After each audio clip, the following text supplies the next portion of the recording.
Assalamualaikum warahmatullahi wabarakatuh. Pada kesempatan kali ini akan saya sampaikan review untuk aplikasi SIMASIF atau Sistem Informasi Aset dan Inventaris.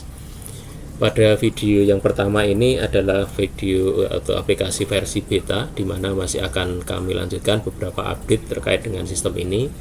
Tapi tidak ada salahnya untuk review awal ini atau video awal ini sudah hampir seluruh fitur sudah diaktifkan atau sudah bisa digunakan, dimana nanti untuk pertanyaan ataupun konfirmasi berikutnya silahkan disampaikan melalui email yang nanti akan saya sampaikan di deskripsi dari video ini. Sekali lagi, aplikasi ini belum 100% sempurna, masih ada beberapa yang akan kita tambahkan, tetapi ini perlu saya rilis untuk di kesempatan kali ini untuk kita sama-sama cermati dari aplikasi pengelolaan aset dan inventaris ini. Baik, untuk yang pertama, ketika halaman dibuka maka kita diminta untuk login. Nanti untuk login juga akan kami sampaikan defaultnya, username dan passwordnya seperti apa, kemudian nanti bisa diedit setelah kita login. Kita akan masuk. Nah, di sini halaman awal itu akan ditampilkan seperti yang sedang kita saksikan bersama, di mana ada profil singkat dari instansi atau institusi, kemudian ada beberapa data rekap yang ada di sini, kemudian yang di bawah ini adalah data aset atau inventaris yang barusan di-input atau ditambahkan. Kemudian akan saya sampaikan untuk pengenalan menu-menu yang ada di dalam sistem ini. Yang pertama, menu home. Ini tentunya untuk kembali ke halaman awal setelah kita berhasil login tadi. Kemudian di dalam aplikasi ini kita juga ada menu setting. Setting terdiri dari setting pengguna, kemudian update terkait dengan profil instansi, kemudian jenis ruangan, jenis kelompok aset dan inventaris, kemudian jenis aset dan inventaris atau referensi untuk nama aset dan inventaris, kemudian jenis status aset dan inventaris, kemudian jenis kondisi aset dan inventaris. Kemudian yang menu ketiga ada pendataan, di mana di menu pendataan ini ada submenu yaitu pendataan tanah, pendataan gedung atau bangunan, kemudian ruangan dan juga aset dan inventaris atau isi dari ruangan tersebut. Kemudian menu yang keempat ini ada proses. Di dalam menu proses ini ada 3, yaitu proses peminjaman, di mana nanti peminjaman itu kita gunakan untuk mengelola data peminjaman aset atau inventaris yang sedang dipinjam. Kemudian pemindahan ini dilakukan untuk memindahkan ruangan dari ruangan A ke ruangan B terkait dengan data atau aset inventaris yang sudah tercatat tentunya. Kemudian yang submenu yang ketiga yaitu penghapusan, di mana untuk penghapusan ini tentunya adalah diawali dari kondisi barang yang atau kondisi aset inventaris yang rusak berat. Sehingga dengan kondisi yang rusak berat itulah yang unit atau aset inventaris tersebut bisa dihapus. Kemudian nanti ada rekap-rekap di menu yang kelima, mulai dari rekap tanah, rekap gedung, kemudian rekap ruangan, rekap aset dengan kondisi baik, dengan kondisi rusak ringan, dan seterusnya sampai juga rekap dihapus. Kemudian menu berikutnya nanti adalah panduan, di mana nanti video dari hasil rekaman ini akan saya sematkan atau ditampilkan di dalam panduan ini. Kemudian menu yang terakhir itu menu yang kita gunakan untuk mengakhiri penggunaan aplikasi ini. Baik, kita mulai. Untuk yang pertama kita menu setting, kemudian pengguna. Di dalam pengguna ini kita bisa menambahkan siapa saja yang nanti akan menggunakan sistem ini. Untuk sistem versi beta ini level aksesnya masih 1, semuanya sebagai level admin, jadi belum ada level operator atau yang lainnya. Kemungkinan ke depan ketika dibutuhkan ini baru kita siapkan untuk level berikutnya. Kemudian untuk menambahkan admin atau menambahkan pengguna aplikasi, kita bisa menggunakan menu tambah yang ada di sini. Kita bisa memasukkan nama, email, username, kemudian password dan juga avatar atau foto profil dari pengguna. Kemudian setelah masuk di sini kita bisa mengupdate menggunakan tombol update seperti ini. Kemudian kita bisa melakukan perubahan terkait dengan data-data pengguna yang sudah ada di sini. Kemudian di sini juga ada menu hapus, itu untuk menghapus data pengguna yang sudah tidak digunakan atau sudah tidak diizinkan untuk mengakses sistem ini. Kemudian yang berikutnya adalah instansi, di mana untuk instansi ini adalah menu yang kita gunakan untuk mengupdate profil dari instansi. Di sini kita masukkan nama, alamat, dan seterusnya. Berikut juga logo instansi, dan ini kita bisa update di halaman ini. Kemudian untuk yang berikutnya yaitu jenis ruangan atau jenis ruang. Sebagai contoh di sini kita isikan beberapa, misalnya kalau seperti sekolah gitu, misalnya ada ruang guru, ruang kepala sekolah, nanti ada ruang kelas, ada mungkin kamar mandi dan seterusnya. Itu jenis ruangannya di sini. Jadi sekali lagi yang dimasukkan di sini adalah jenis ruang, belum penamaan ruang di dalam gedungnya. Tapi ini jenis-jenis yang nantinya itu akan kita gunakan sebagai referensi untuk ketika kita melakukan pendataan ruang di dalam gedung atau di dalam bangunan. Kemudian yang berikutnya adalah jenis kelompok aset atau inventaris, di mana ada beberapa pengelompokan data yang ada di dalam aset dan inventaris. Misalnya contoh adalah alat kantor, kemudian ada alat pembersih, ada alat dapur. Nah, ini kelompoknya apa saja, itu kita bisa tambahkan di sini. Jika memang belum ada di sini, jadi nanti bisa dicek. Misalnya contoh printer, berarti printer itu masuk di peralatan cetak. Jadi kita tidak perlu menambahkan jenis kelompok peralatan cetak karena di sini sudah ada. Contohnya seperti itu. Kemudian berikutnya ada jenis aset dan inventaris. Ini kita sudah coba masukkan beberapa, ada 676 data uji coba yang bisa digunakan. Contoh misalnya kita akan menambahkan di sini, maka kita tambahkan masuk kelompok apa? Misalnya kelompok alat rumah tangga. Jenisnya misalnya rice cooker misalnya ya. Misalnya seperti ini, kodenya apa? Misalnya 0103 sekian-sekian misalnya. Ini contoh saja, kemudian disimpan. Nanti ketika disimpan maka akan masuk ke sini, yaitu sebagai jenis aset atau inventaris. Kemudian yang berikutnya adalah jenis status. Status ini adalah satu milik, kemudian yang kedua bukan milik, kemudian yang ketiga ada sewa atau mungkin pinjaman. Kemudian yang terakhir untuk setting itu ada di jenis kondisi, di mana ada baik, ada rusak ringan, ada rusak berat atau dalam perbaikan. Jadi itu untuk menu setting, yaitu yang kita lakukan pengisian awal sebelum kita mulai menggunakan sistem manajemen aset dan inventaris ini. Ketika data-data yang ada di sini sudah kita lengkapi, maka kita akan melanjutkan ke pendataan. Pendataan kita mulai dari pendataan tanah, kita bisa memasukkan data tanah, kemudian nomor sertifikatnya, kepemilikannya dan seterusnya. Ini nanti akan kita gunakan sebagai dasar ketika kita akan masukkan data gedung. Jadi data gedung itu kita mulai dari masukkan data tanah terlebih dahulu. Ini kita bisa tambah di sini, kita tambahkan sampai selesai, diisi semua sampai selesai, kemudian diklik simpan. Maka nanti data pekarangan akan tambah atau data tanah akan tambah di sini. Kemudian berikutnya data gedung. Ketika data gedung ini kita bisa tambahkan, kita mulai dari tanahnya dulu. Tadi sudah ada, kemudian nama gedungnya, mungkin gedung A, gedung B, gedung C dan seterusnya atau yang lainnya. Atau mungkin gedung timur, gedung barat, gedung selatan dan seterusnya. Ini adalah gedungnya, dimana di dalam gedung ini ada beberapa yang diisikan, mungkin ada panjang, lebar, kemudian luas tapak bangunan, kemudian nilai aset dan seterusnya, termasuk jumlah lantai juga bisa dimasukkan di situ. Kemudian ada foto yang bisa kita tambahkan di sini. Nanti kalau sudah selesai diklik simpan, maka data gedungnya akan tambah di sini.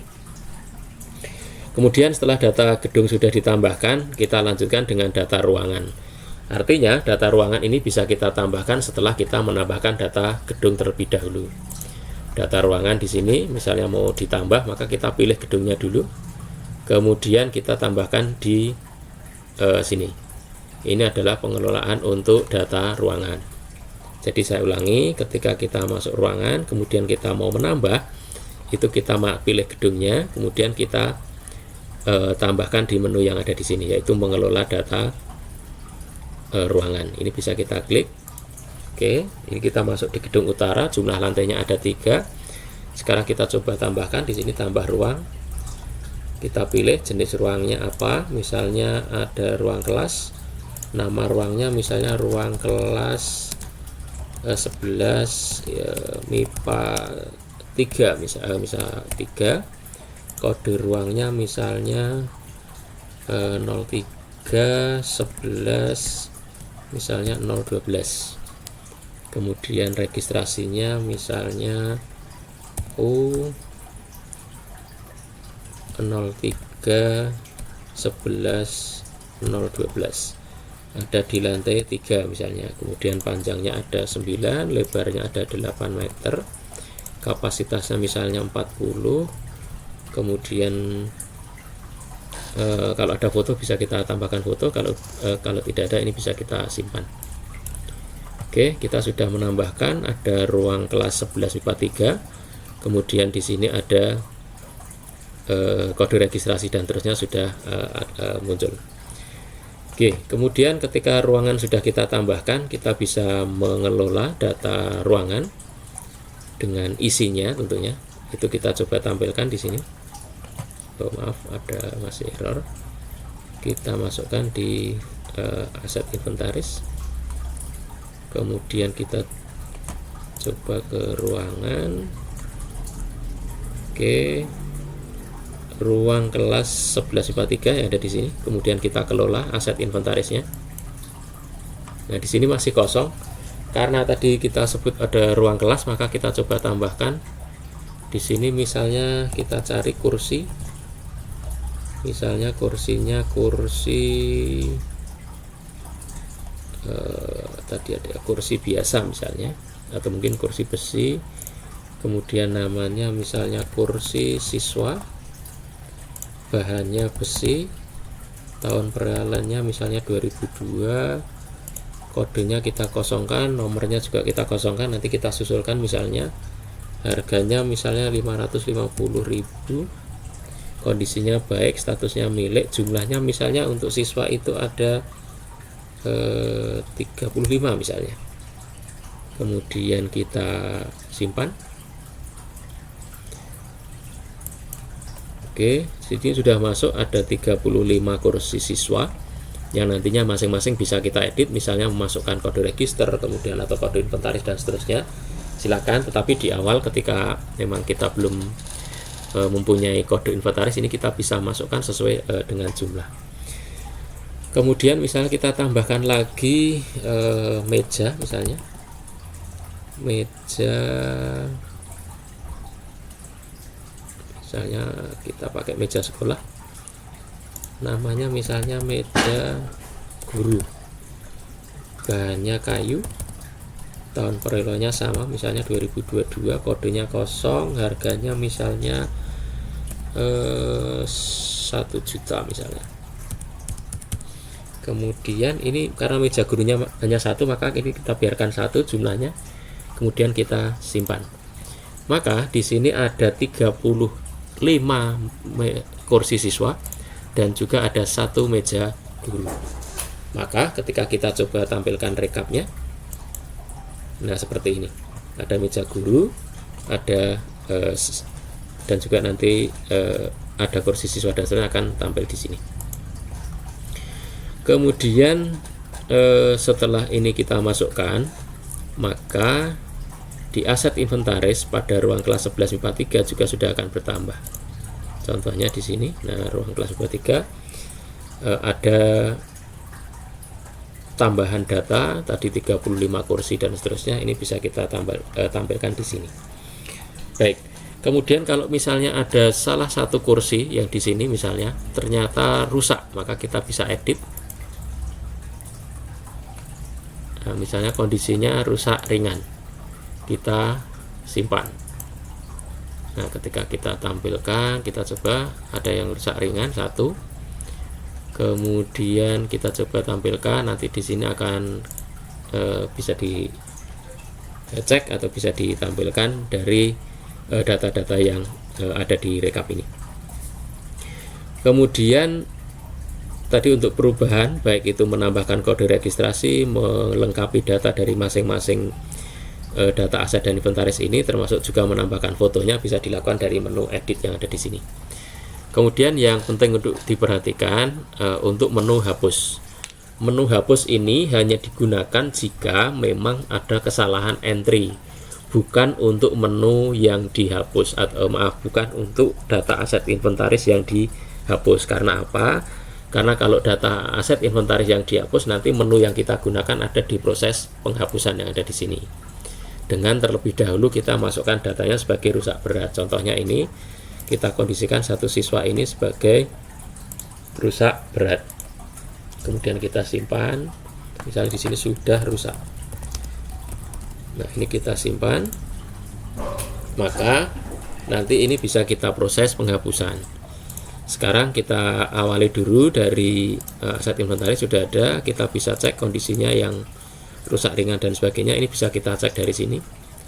Misalnya tadi ada yang rusak berat. Nah, ini ada 2 yang rusak berat. Kemudian kita cek yang rusak ringan, ada 2 juga. Kemudian yang baik tentunya banyak, karena sebagian besar adalah tentunya masih dalam kondisi baik. Kemudian rekap yang dihapus ini nanti juga bisa dimunculkan setelah kita proses atau lakukan proses penghapusan. Baik, selanjutnya setelah data aset dan inventaris dari tiap-tiap ruangan tadi sudah dimasukkan secara lengkap, kita bisa melakukan proses peminjaman. Jadi kalau misalnya ada satu kondisi di mana data aset inventaris tersebut ada dipinjam, baik itu untuk kegiatan ataupun keluar kantor atau yang lainnya, maka kita bisa tampilkan di sini. Misalnya kita tadi masuk di ruang kelas 11 MIPA 3, kita tampilkan asetnya di sini, statusnya yang rusak dan seterusnya muncul. Khusus untuk yang dihapus nanti tidak bisa dipinjamkan tentunya. Oke, sekarang ini kita coba salah satu ini kita pinjam, proses pinjam, kemudian dipinjam oleh, misalnya ini saya isi Marianto, kemudian tanggal peminjamannya tanggal 3, akan dikembalikan tanggal 4 misalnya. Kemudian nama peminjam dan keterangannya misalnya dibawa ke halaman misalnya seperti ini. Kemudian ini kita simpan. Maka ketika ini kita simpan, kita akan punya 2 data. Yang pertama, data status dipinjam akan muncul bahwa ada satu kursi yang statusnya masih dipinjam. Kemudian data peminjamannya juga bisa kita cek di sini bahwa ada kursi yang statusnya masih dipinjam, kursi siswa. Kemudian detailnya seperti apa ini bisa kita klik cetak. Nah, di sini dipinjam oleh siapa, tanggal, rencana pengembaliannya, statusnya juga masih dipinjam. Kemudian profil asetnya seperti ini. Kemudian setelah ini kembali, ini kita bisa ubah dengan menu edit di sini. Misalnya ini sudah dikembalikan pada tanggal 4. Kemudian kita simpan. Maka pada rekap peminjaman ini sudah kembali. Kalau sudah kembali, maka yang aset dengan status dipinjam sudah tidak ada karena sudah dikembalikan seperti itu. Kemudian yang menu berikutnya atau proses berikutnya ketika kita akan melakukan pemindahan barang. Pemindahan barang bisa kita lakukan, misalnya contoh kembali lagi ke 11 MIPA 3, kita tampilkan ada satu kursi ini yang dipindahkan. Jadi kita pindah, ini kita pindahkan sama misalnya Marianto, tes pindah. Ini kita coba pindahkan ke ruang 12 MIPA 1 pada tanggal 3 misalnya. Kemudian ini kita pindahkan, maka secara aset dia akan berkurang. Tadinya ada 36 aset, sekarang menjadi 35. Karena apa? Karena satu kursinya sudah kita pindahkan ke sini.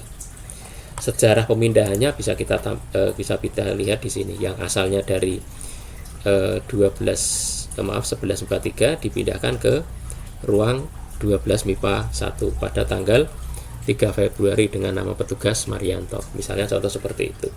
Sehingga apa? Sehingga riwayat pemindahan barang, riwayat peminjaman barang itu bisa terdata dan dikelola dengan baik di sistem ini. Kemudian submenu yang ketiga dari proses yaitu penghapusan. Seperti yang tadi saya sampaikan bahwa barang yang bisa dihapus adalah tentunya adalah barang yang sudah rusak berat.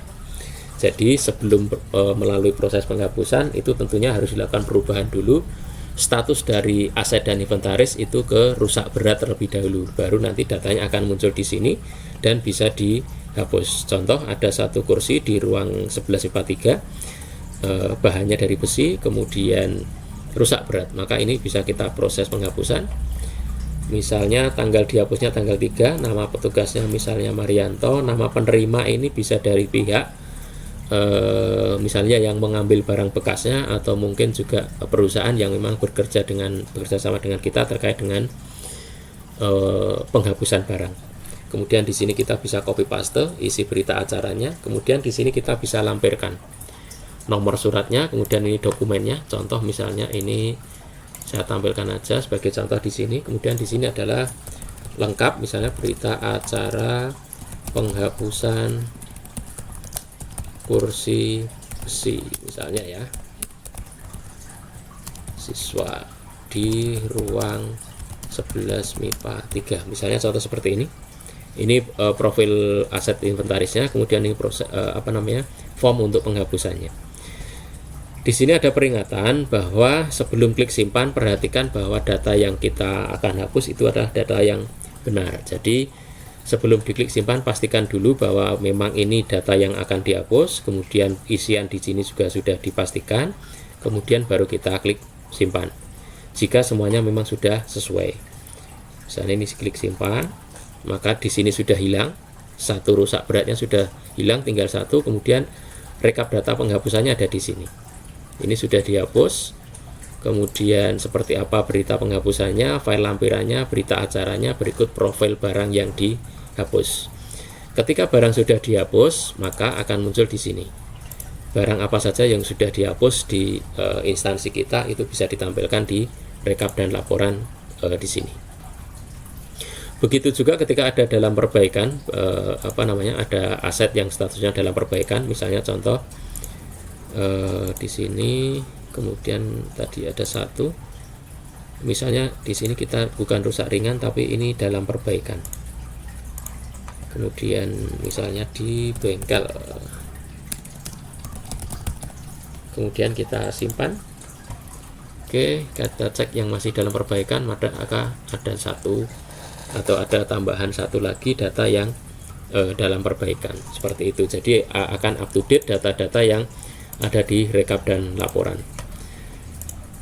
Kemudian nantinya video ini akan saya tampilkan di panduan. Ini menu panduan ini sudah saya tampilkan, tapi ini masih menampilkan link video yang lain. Nanti akan kita update sesuai dengan video yang hasil rekaman kita. Kemudian yang terakhir adalah menu keluar, yaitu menu yang kita gunakan untuk mengakhiri penggunaan sistem ini. Sekali lagi, sistem ini masih terus kita kembangkan, jadi mungkin versi rilisnya juga akan saya sampaikan untuk menggantikan video yang saya sampaikan ini. Semoga video ini bermanfaat, menjadi inspirasi dari teman-teman yang akan membangun aplikasi aset dan inventaris di institusinya masing-masing. Sekali lagi, nanti untuk pertanyaan dan juga saran silahkan nanti disampaikan melalui email yang nanti akan saya sampaikan di deskripsi dari video ini. Terima kasih. Assalamualaikum warahmatullahi wabarakatuh.